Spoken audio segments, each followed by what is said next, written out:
其實坦白講咧，6月30號就已經係第一個限期去收球業權啦。其實大家有陣時會問點解個聽證會好似大家喺度表演緊踢波啊？好似都未有一啲實質嘅行動啊。咁其實我相信大家個心入邊都好清楚，6月30號之後波都唔使踢㗎啦。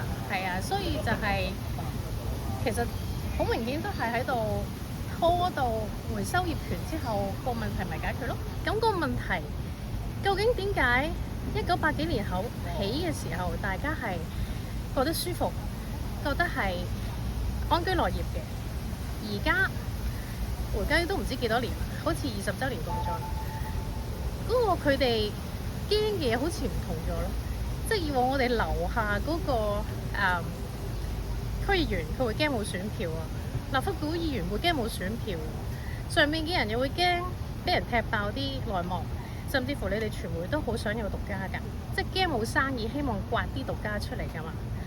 咁我覺得而家佢哋驚嘅唔同咗咯，佢哋驚嘅驚咩？咪驚喺聯繫窗口嗰隻字咯，連嗰隻驚嗰張紙咯，驚嗰啲字咯，選票嗰啲好似冇咗人提，係咯，就係呢個唔同咯。